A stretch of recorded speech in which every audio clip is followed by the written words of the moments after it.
Thank you very much for the opportunity to comment on this presentation, and thank you to Keywan for his excellent insights that he provided. This is very much, of course, a presentation that is alongside my lines of thinking.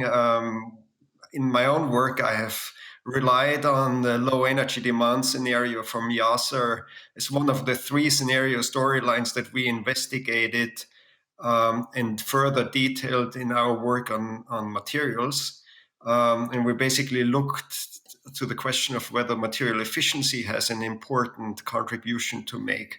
Mm-hmm. You might have noticed if you looked very closely at the figure that showed the emissions over time and the negative emissions that we would need to achieve, there was still a persistent emission from the industry sector. Even in the second half of this century when we decarbonize. And so we basically looked at this question of how we could reduce those emissions in the future, and was that material efficiency, more intensive use, those issues turned out to be potentially quite impactful.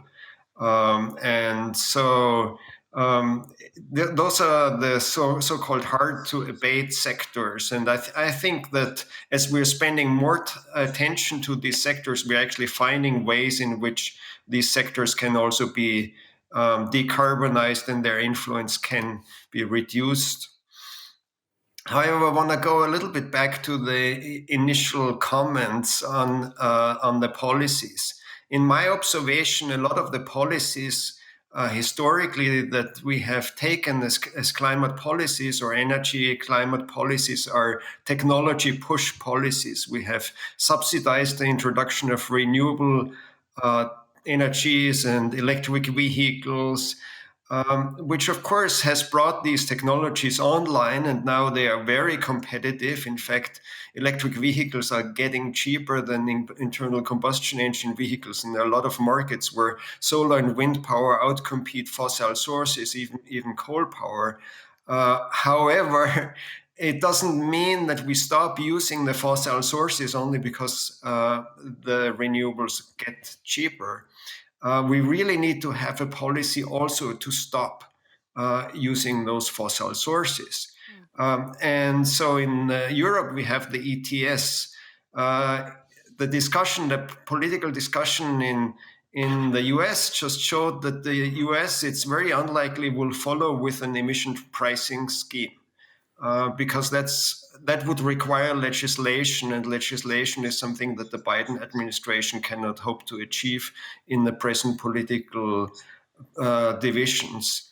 And so we really need to find ways, and I think reducing energy demand is clearly something that will contribute importantly to reducing those fossil sources, in addition to the introduction of renewables. And so that's something that we really need to work hard on. And I see no other way than either making fossil energy more expensive or having some sort of regulation that basically forces us to reduce the energy use and emissions connected to that.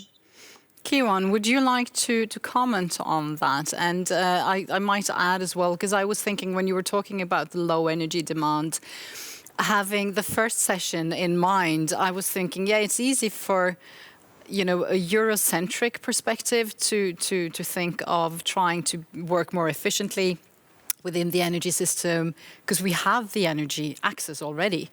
But as we heard from the first session, millions do not. That is what they need. They need access to energy. So how do we sort of balance this dichotomy? So that was an additional question from me. But first of all, you might want to comment on Edgar's input.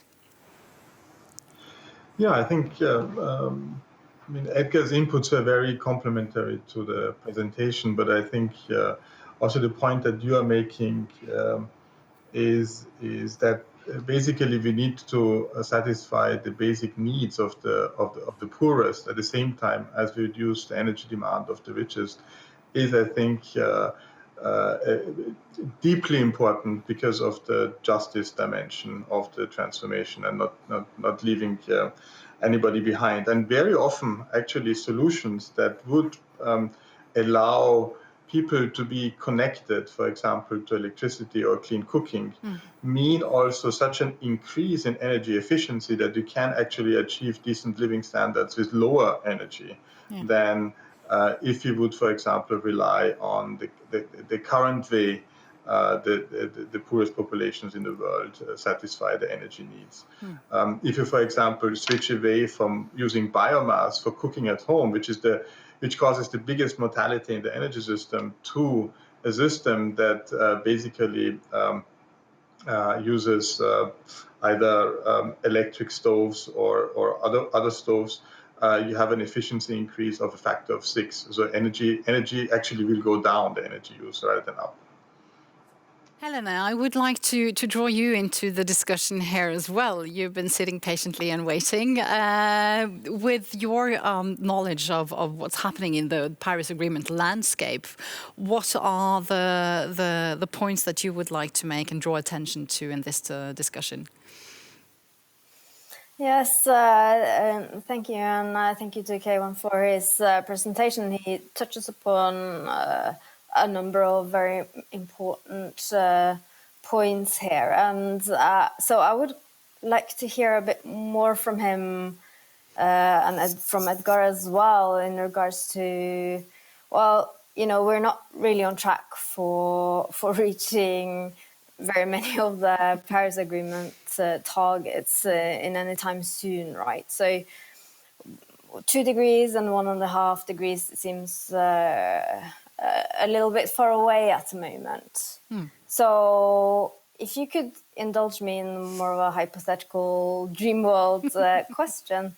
So if we were today in a world where the global warming had stabilized at 1.5 degrees, so the most ambitious temperature target of the Paris Agreement. So in your mind, what does that world actually look like? So you touched upon a few areas that we can improve upon perhaps a bit more easily, and some more hard to abate sectors, for instance, transportation, like aviation and shipping implied within that. So if we were at 1.5 degrees today, what does our everyday life look like? What does that world kind of look like? So what kind of predominant changes in technologies and behavior would we see around us today? Right, that's a big question and a very interesting one. Thank you, Helene. I can see that Keywan is smiling. So, I mean, you started off the discussion, so you're going to get the first opportunity to answer this. What does our ideal world at 1.5 degrees look like? Maybe today, or 2050, or 2100? Yeah, so this is, I think this is a really difficult question, because there is not only one possible way to meet the 1.5 degrees target. But in general, let's say we would follow a path that fundamentally changes service and the demand sector, and in parallel decarbonizes the upstream electricity and liquid fuel sector. Then we would be in a future where basically most of the appliances and the services that we run all would run on I would say hydricity. Mostly it's electricity and hydrogen. We would live in a world where basically at home many of the appliances and the services are shared. So let's say you want to cut your grass outside, you would not take your own, how do you call this in English? Lawnmower. Lawnmower, oh, thank you. I think that's what you were looking for. Yeah, so you won't necessarily have your own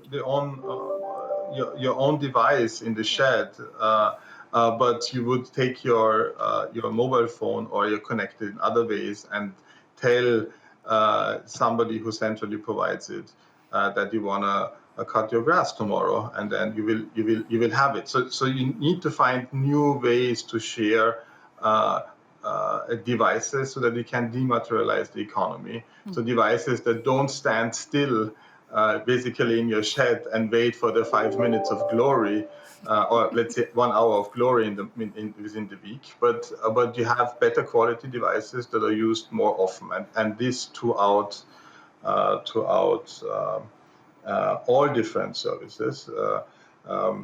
And I think what the world will not look like a world where we have to do lots of sacrifices if we manage to really have some sort of reforms at the one hand at the electricity side, and on the other hand at the side of digital data sharing, where we can make sure that individuals can become producers of renewable energy because of their solar panels on the roof. And the utilities will become resilience providers in a world where energy is much more distributed. I think this is one paradigm, yeah, but this is the paradigm of I would say, the low energy demand future. Thank you. Edgar, you were calling for policies. What would the policy landscape be like in this ideal world of Helene with the 1.5 degrees target reached? Would we be rid of certain political elements, or, I mean, would it be like one world united?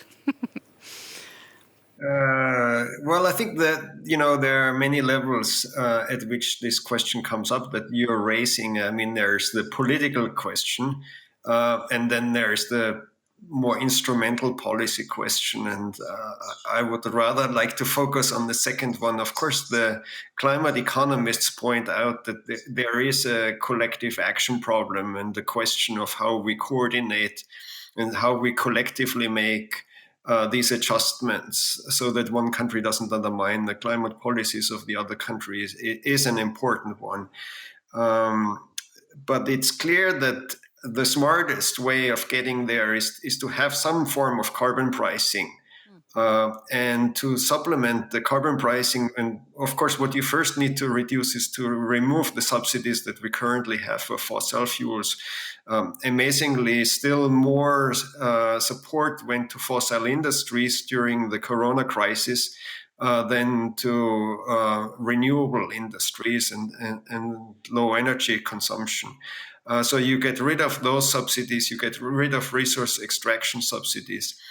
Other policies that I think we will still need is these type of appliance standards and performance goals that are set to industry, either via agreements or in legal force, right? And I agree with Keywan that the vision of sharing things and achieving climate goals through that is an attractive one. For me, it's mainly attractive because then we would need to build fewer wind power plants and sacrifice less area to mines for specialty metals that are needed to produce all those new technologies. And so I think that the attraction basically of a low energy demand scenario is one that we can have more of nature intact. Thank you. I have one question from the audience, and actually, since we have three of you in the panel, we have time for all of you to give some perspectives to that, if you wish to do so. What will be the role of public interventions compared to market-driven innovation in securing the necessary speed in these scenarios towards a safe haven for humanity? And I think both Keywan and Edgar, you were touching upon that quite early. So Keywan, if you would like to start, and then Edgar and Helene can join in if they wish to do so. Go ahead, Keywan. I think that's a really good question, because at the end you will need both. You need public innovation, public intervention, and then and the role of the public, I see to provide, or the role of the public and is to provide the political boundary conditions, and to create an environment where the new innovations can actually also really enter the market. So we know, for example, in many places, solar PV is at the moment the cheapest way to produce energy. But in a market which is dominated and the rules are made for big utilities, it is very difficult to manage the increasing number of individuals who might want to sell back their PV electricity to the net. So, and also if you think about the public, I think another important role is to make the upfront investments so that there is an infrastructure where new innovations can connect to. And think about, for example, the German PV subsidies, which has created a massive learning of PV because of Chinese manufacturer building PV cells. So it was a political push, but the innovation came from entrepreneurs in China, and now PV cells are an order of magnitude cheaper than at the beginning of that development. That's true. Keywan, before I give the word to the others, there was just one question that popped in regarding, you were mentioning sharing equipment, and the question is, what is the climate effect of these digital marketplaces for sharing equipment? These data centers consume energy too, so how does this compare to the production and the private use of the equipment? Yeah, I think if you talk about the energy use of a digital organization of sharing the different devices, I think this is relatively low, the energy use here. But of course, there are many new digital services that would not be there without this digital revolution. Think about the energy consumption of Netflix or big communication companies which have gone electronic. So those services will of course increase, and I have to say, I mean, they are increasing in double-digit growth rates. How big they become really depends on how we organize those services. Dear panel, we're actually getting close to having to sum up. So I'm just going to give you one final question where I want to remark from all three of you. It has been said that 2021 is a make or break year to confront the global climate emergency. What do you say? Are we making or breaking it this year at the COP26? Helene, would you like to start? Give you the honors first, then Edgar, and then finish with Keywan. Well, quite clearly the short answer is we're breaking it, but at the same time I'm seeing trends that gives me reasons for optimism, right? So, or at the very least careful optimism, and that's involved with things like the role of low carbon technologies and the falling costs of that, and also the steep decline in the prices of solar energy, for instance. So that's these kind of enabling factors that will perhaps lend towards a more low carbon society in the quite near future, actually. And then you have initiatives like Race to Zero. So the United Nations, the UNFCCC, it's got this initiative to mobilize a shift towards decarbonizing the economy.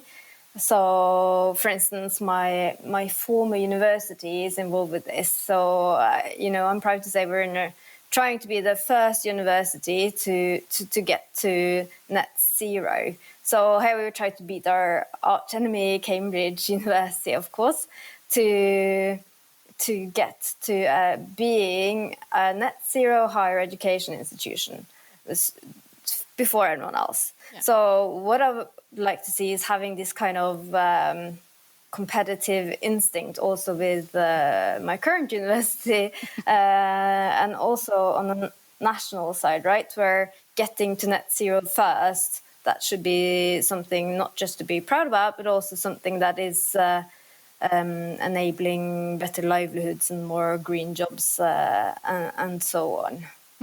Thank you very much. So you're actually saying, yeah, probably breaking it, but hopefully there is a chance of making it, to sum it all up.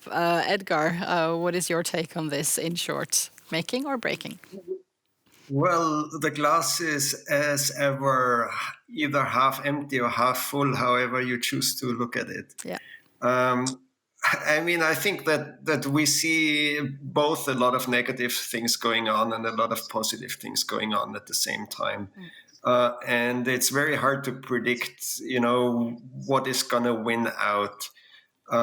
So we saw the climate summit that President Biden had, and definitely there was some early movement there. We see that in the area of finance, there is a lot happening, that there's more serious money flowing to these renewable sources and EVs now than before, and financing costs are going down. There are still a lot of obstacles. There are countries that are moving completely in the wrong direction. There's Corona stimulus money that is spent in China, for example, on a building boom that is really not needed and not wanted. And so, whatever you find evidence for, whichever perspective you would like to take, and I try to remain a neutral observer there. Thank you very much. Keywan, are you a neutral observer, or do you think and hope for a make? Yeah, so I think I agree very much with the previous speakers that it is very difficult to anticipate the outcome of the next COP meeting, and it's very difficult to anticipate what it means. Actually, it makes me hopeful that we have this on the climate topic. We have actually a collaboration between the really big, right, between China, the US, and Europe, who are pulling at the same side of the rope. But I'm skeptical that leads to something where countries increase their ambitions to become consistent with the long-term objective.